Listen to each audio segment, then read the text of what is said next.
반갑습니다. 명슬리안입니다. 오늘은 웨슬리 설교, 성경적인 기독교를 나눠보도록 하겠습니다. 사도행전 4장 31절입니다. 무리가 다 성령으로 충만하여. 사도행전 4장 31절. 웨슬리가 1744년에 옥스포드에서 마지막 설교했던 것입니다. 이 설교의 핵심은 성경적인 기독교가 성령에 충만한 교회였다라는 것을 말합니다.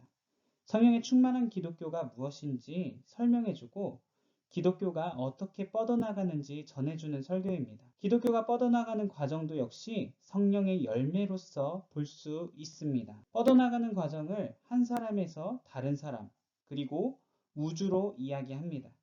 우주는 온 세계가 기독교가 되는 것을 말합니다. 그렇다면 성령의 충만한 교회는 무엇인지, 또 기독교가 뻗어나가는 과정은 어떤 것인지 이야기해 보도록 하겠습니다. 앞서 말씀드렸다시피 웨슬리는 성경적인 기독교가 성령의 충만한 교회라고 이야기합니다. 이 성령의 충만한 교회를 설명하기 위해서 잠깐 정리가 필요합니다.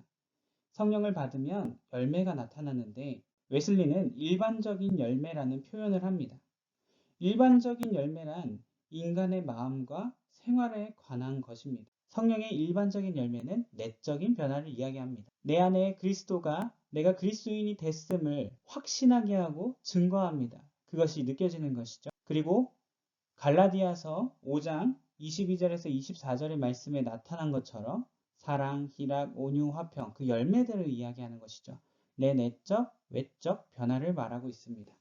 그것이 일반적인 열매입니다. 그렇다면 웨슬리는 일반적이지 않은 성령의 열매는 무엇이라고 얘기했을까요? 바로 방언, 은사, 신유, 축기 같은 것을 이야기합니다. 이거는요, 성경에서도 보았듯이 모든 사람에게 일반적으로 임하는 것들이 아니에요. 소수만, 또 특정한 사람만 주어지는 것이죠. 그런데요, 이 성령의 역사, 위대한 역사는 이걸로써라고 이야기하지 않습니다.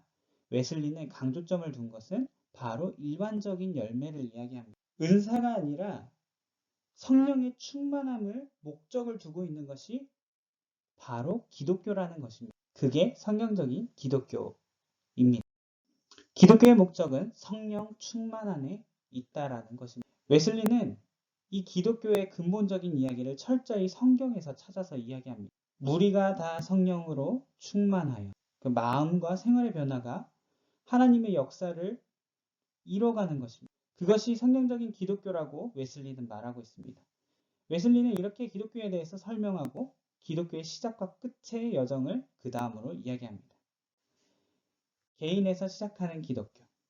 첫 번째로는요, 예를 들어서 한 사람이 설교를 듣고 이제 회개를 하게 됩니다. 그리고 죄사함을 받고요. 그리고 예수님을 믿습니다. 예수님을 믿고 나서 입양의 영으로 하나님의 자녀가 됩니다. 하나님을 아빠라고 부를 수 있게 됩니다. 그리고요, 예수님을 주님이라고 말할 수 있게 되는 것이죠. 이렇게 변화된 한 사람은 하나님과 화해된 관계가 됩니다. 그리고 하나님의 평화가 마음을 다스립니다. 그리고 이제는 무서운 상황에서도 두려움이 없습니다. 왜냐면요, 머리카락 숱까지 다 아시는 하나님을 의지하기 때문입니다. 또 예수 그리스도로 죽음의 세력에서 해방되었기 때문입니다. 이제 삶에서 열매가 피어납니다. 겸손하게 되고 온유하고 오래 참게 됩니다. 친절하게 되고요. 그리고 그리스도와 닮지 않는 모든 성품에서 구원을 받습니다. 선을 행하는 일을 갈망하게 되고요. 남을 유익하게 하는 일이라면 자기를 버리는 사람이 됩니다. 이것이 바로 처음 기독교의 모습, 초대교회의 그리스도인의 모습이 한 사람으로부터 다른 사람에게 퍼져나가는 기독교가 됩니다.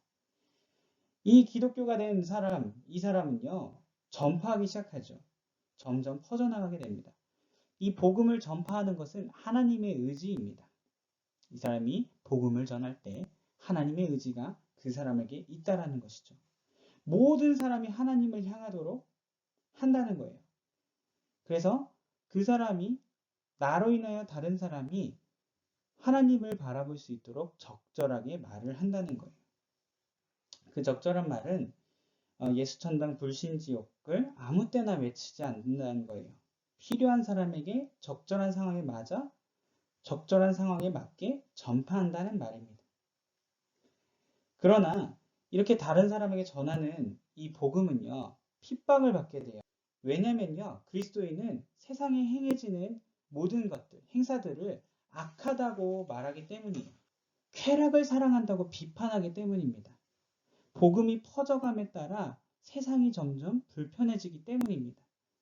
세상이 불편해지기 때문에 이 복음을 전하는 사람에게 박해와 이제 핍박이 시작되는 것이죠. 복음이 퍼져가면 퍼져갈수록 박해가 심해집니다. 그러나 그리스도인들은 피 흘리기까지 저항합니다. 이로 인해 하나님 나라가 퍼져갔습니다. 그래서 지금 우리가 교회, 이렇게 한국교회 세워져서 교회를 다니게 되고 복음을 쉽게 접하게 되죠. 그렇게 해서 다른 사람에게 퍼져가는 기독교가 이제는 우주라고 얘기했지만 온 세계를 말합니다. 온 피조물이 속한 세계, 창조 세계를 말한다는 거죠. 이제 웨슬리는 구약의 예언서를 인용하면서 기독교의 마침표를 이야기합니다. 주님이 오실 때를 이야기하는 것이죠. 주님 오실 때면 바로 온 우주가 기독교가 될 때라고 말할 수 있습니다. 예언서에서는 전쟁을 연습하지 않는다라고 얘기하고 또 사방에 흩어진 자들이 모여지게 되고 사자와 어린 양이 함께 지내고 그리고 하나님을 아는 지식이 충만하다고 이야기하고 있습니다. 혼란스러웠던 세상이 화평과 평화로 질서가 잡히는 것이죠. 그리고 역전현상이 일어납니다. 방금 말씀드렸듯이 큰 자가 작은 자가 되고 권력 있는 자가 낮은 자가 되고 어진 자가 어리석은 사람이 됩니다. 불공평한 것이 하나도 없게 되고 양극화도 사라지게 됩니다. 모든 사람이 만족하는 세상이 된다는 것이죠. 악을 행하는 존재도 존재하지 않게 돼요. 모든 사람이 비둘기같이 순결하게 됩니다. 서로 연합하고 한 몸이 되고 사랑하게 됩니다. 오직 사람과 하나님만 있게 되는 것을 보게 된다는 거예요. 우주로 퍼져나가는 기독교는 예수님이 다시 오셔서 하나님 나라의 도래를 하는 것을 이야기합니다. 마지막으로는요, 웨슬리가 설교의 결론을 오늘날 우리에게 뼈를 때리는 말을 하게 됩니다. 바로 무슨 말이냐면요. 기독교 도시, 기독교 국가, 단 한 번이라도 존재했을까라고 우리에게 질문을 던집니다. 웨슬리는요, 존재하지 않았다라고 얘기해요. 저는 이 말을 들으면서 개인적으로 한 사람에게서 다른 사람에게 퍼져나가는 기독교, 그 부분이 제 마음에 찔림이 있었습니다.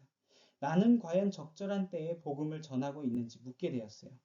사실 교회 안에서는 그렇게 제가 사랑하는 사람들이니까 이야기하고 이끌어갈 수 있어요. 쉽게 이야기할 수 있어요. 그러나 세상 밖으로 나아가서는 저는 부끄럽지만 물음표이고 또 두렵기도 해요. 그 접촉면을 어떻게 열어야 될지 고민을 하고 있습니다. 내 안에 복음을 뻗어나가게 하지 못하는 그 마음이 불편해요. 세상으로 나아가지 못하는 이 복음이 너무나도 불편합니다.